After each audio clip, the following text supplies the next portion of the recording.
if you want to find a life partner, should you be jerking off? Should you be choking the chicken? Spanking the monkey? Tossing the salad? Is this the right thing to be doing with your time or not? Is it important? I think there's a question. To fap or not to fap? That is the question. One of the questions. I think there's another question, which is to bone or not to bone, to have sex or not to have sex. And these would have seemed like crazy questions to me for most of my life. Of course to fap, of course to make sweet love. But I've changed my approach in the last year, and it feels like it's made things a lot better. No fap, the no fap movement. If you hashtag no fap, this idea that these perhaps often Redditors spreading that not jerking off is this really incredible thing. Like, is there any truth to that?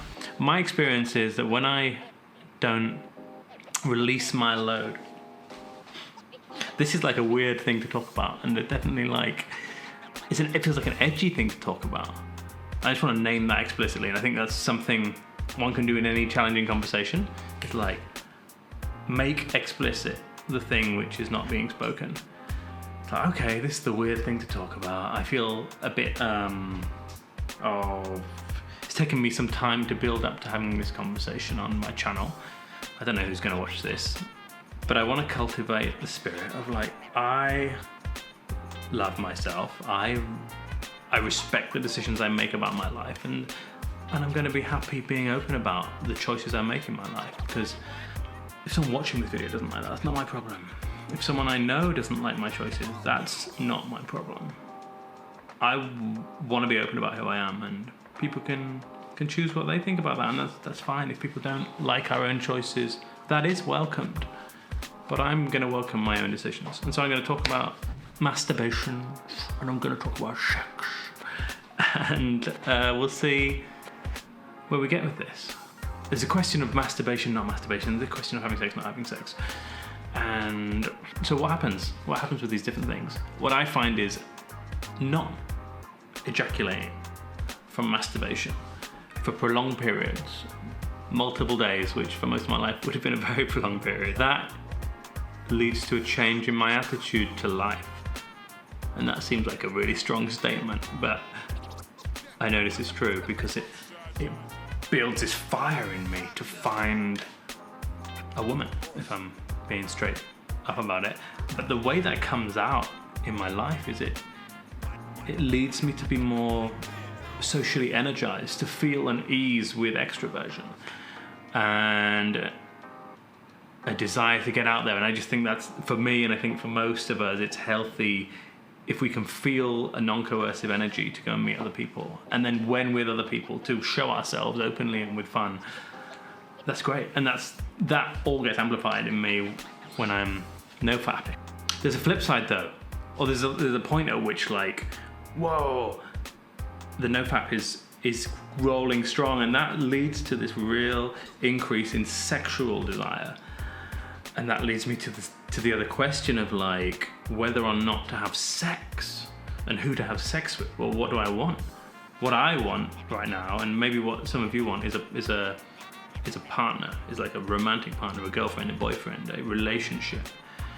And what I've found again and again historically is that I've had sex quite quickly with people I've met, and that has led to attachment.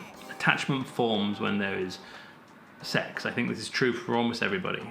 Sex leads to a stronger attachment, and that's a really great feeling, and it can last months or even years. And it can be so good, I think, especially for the first few months, this honeymoon period. They're like, wow, this is amazing, we have this amazing connection, and it's so physical.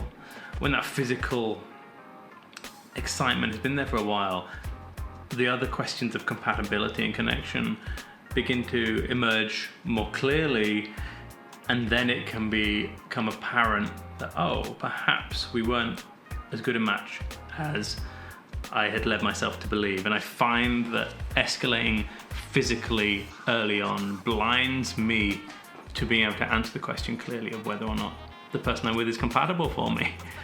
And so I'm stopping that. Whenever I meet anyone, female, who I'm interested in romantically, who I think could be a suitable long-term partner, I'm opting to have no sexual connection with them for a period of time. And I don't know how long that period is, but it's certainly many times longer than it's ever been before, and that feels really good. And so in recent months, that's led to me making loads of really good female friends who I've ended up not having romantic connection with, and it's really nice. But then there's the thing of like, okay, well, I'm not masturbating because it gives me this energy to get out there and to talk to women and meet women with more confidence.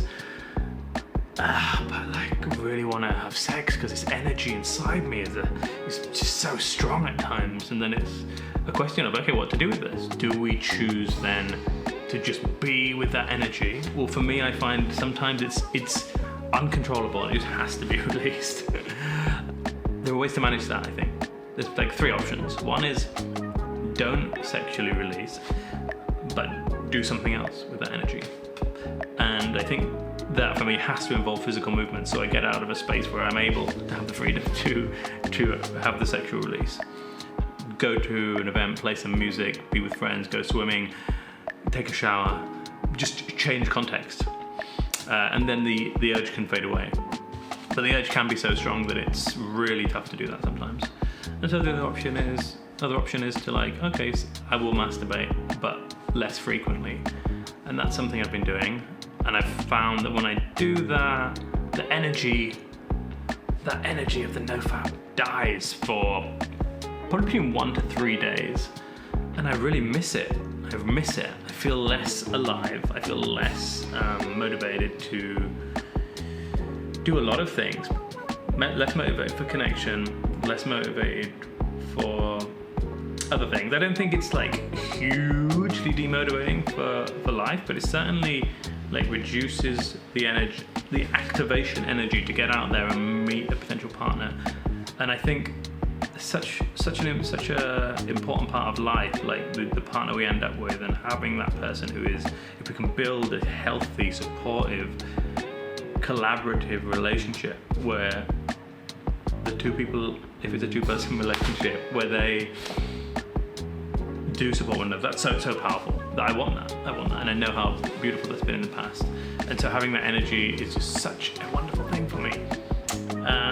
So I'm navigating that. I'm like, okay, do I just want to have that thing where I masturbate sometimes? The third option is having sex sometimes.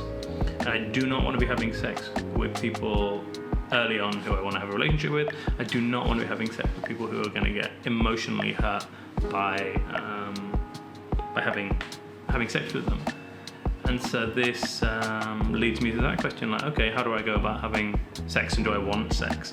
And I didn't have sex for quite a long time, and then I had sex, and that felt good. There's a lot of open communication. I think that's the thing, having open communication with the person you're with about what do you want, what's going on, how do they feel, and really listening to the answers, but also really digging into like, is this true? Is this nourishing? Is this going to be good for everyone? Because ultimately, whatever connection we're with people, it's important for us to look after each other.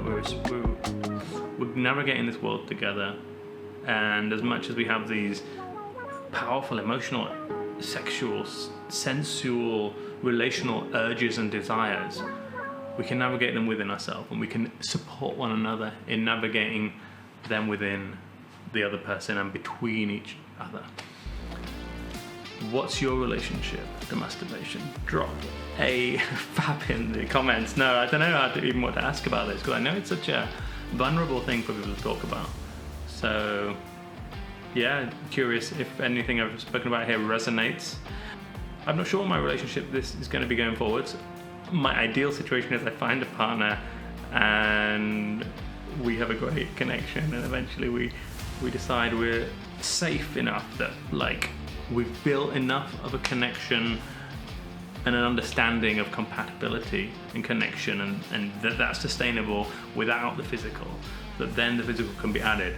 And the physical is such an important component to a relationship that I absolutely want that. I think it's beautiful, and it's one of the most magnificent elements of life. But it's so wonderful that it can be blinding, and so I'm just navigating that at the moment. I want to share about it. Was there anything else I wanted to say? Oh, dating apps suck! There will be a video coming soon about what we should be doing, in my view, in relation to dating apps. And I think it's very different from how many of us have and do navigate the world of Tinder and the like. Thanks for being here. This is Road to Connection. If you like this content, please subscribe, like that. I'm trying to grow this channel. Please ring the notification bell and you'll see when new content is coming. And if you like this, hopefully you'll like that. I want to be here to share my journey. And of course, I've got the podcast, which you can find under the Conversations tab in my YouTube channel. I think we're up to like 5 or 6 episodes now. They've all been really fun and getting into the expertise of other people I've been speaking with. So thanks for being here. Check out those. See you in the next one.